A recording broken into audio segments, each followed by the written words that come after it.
نحمده ونصلي على رسوله الكريم اما بعد ان الصلاة تنهى عن الفحشاء والمنکر، بے شک نماز انسان کو بے حیائی اور برے کاموں سے روک دیتی ہے۔ لیکن عزیزان ملت، ہم دیکھتے ہیں کہ ہم نماز بھی پڑھ رہے ہوتے ہیں اور برے کام بھی اس کے ساتھ کر رہے ہوتے ہیں۔ تو آیا کیا ہماری نماز صحیح نہیں ہے؟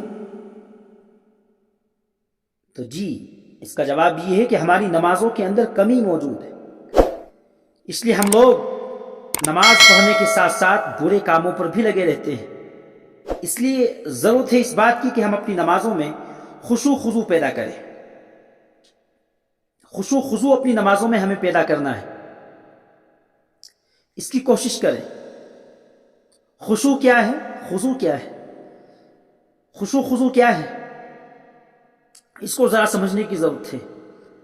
آپ نماز میں آئے اور آپ نے اللہ اکبر کہا اور آپ نے نماز پڑھنا شروع کر دیا۔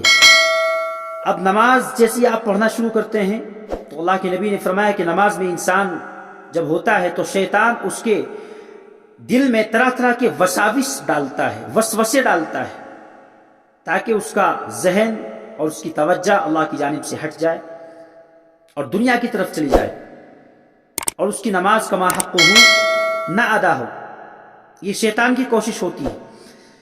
تو نماز میں خشوع یہ ہے کہ جب آپ نماز پڑھیں اور آپ اللہ اکبر کہہ کر نیت باندھیں، اور نیت باندھنے کے بعد پھر آپ نماز شروع کریں، تو جیسے ہی نماز کے اندر آپ کو اللہ کی طرف سے توجہ ہٹے اور دنیا کی طرف جائے، تو فوراً آپ یہ سمجھیں کہ میں اللہ کے سامنے کھڑا ہوں، میں اللہ کے سامنے کھڑے ہو کر نماز پڑھ رہا ہوں، اللہ کی عبادت کر رہا ہوں، نماز جیسی عظیم الشان عبادت میں مشغول ہوں، اور میرا ذہن دکان کی طرف یا دنیا کی طرف جا رہا ہے۔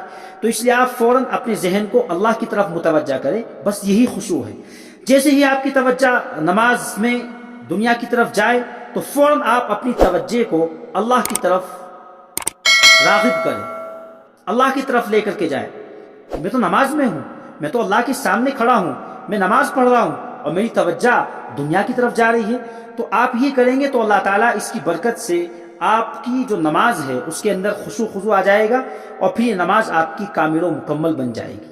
اور ایسی نمازیں جن نمازوں میں خیال ہی نہ ہو اللہ کی طرف، دھیان ہی نہ ہو، توجہ ہی نہ ہو اللہ کی طرف، تو حدیث شریف میں آتا ہے کہ ایسی نمازیں ایک بو دار کپڑے میں، ایک گندے کپڑے میں، غلیظ کپڑے میں لپیٹ کر ایسی نمازیں اس نمازی کے منہ پر مار دی جاتی ہیں جن نمازوں میں خشوع خضوع نہیں ہوتا، اللہ کا دھیان نہیں ہوتا، توجہ نہیں ہوتی اللہ کی طرف۔ ایسی نمازیں اللہ کو بالکل پسند نہیں ہیں۔ اس لیے اپنی نمازوں کو درست کریں، اور انشاءاللہ پھر یہ نمازیں آپ کو اور مجھے برے کاموں سے بھی روکیں گی، فاحش کاموں سے بھی روکیں گی، ظلم و ستم سے بھی روکیں گی، ایک دوسرے کے ساتھ ناانصافی سے بھی روکیں گی، جب ہماری نماز کامل و مکمل ہو جائے گی۔ تو اس لیے اپنی نمازوں کو ہم کامل و مکمل کریں۔ اور خشوع میں نے بتایا کہ جب بھی نماز میں آپ کا دھیان اور آپ کی توجہ ادھر ادھر ہو تو آپ فوراً اللہ کی طرف متوجہ ہو جائے اور یہ کہیں کہ میں تو اللہ کی طرف متوجہ ہو کر کے نماز پڑھوں گا، میں تو اللہ کی عبادت کر رہا ہوں، اور میرے لیے یہ بات کہاں زیب دیتی ہے کہ میں اللہ کی طرف سے توجہ ہٹا کر دنیا کی طرف توجہ کر لوں۔ یہ میرے لیے مناسب عمل نہیں ہے۔ اس لیے آپ اللہ کی طرف توجہ رکھیں اور نماز پڑھیں، اور پھر آپ کی نماز آپ کو ہر برے کام سے روکنے والی بن جائے گی۔ اللہ تعالیٰ عمل کی توفیق نصیب فرمائے۔ السلام علیکم۔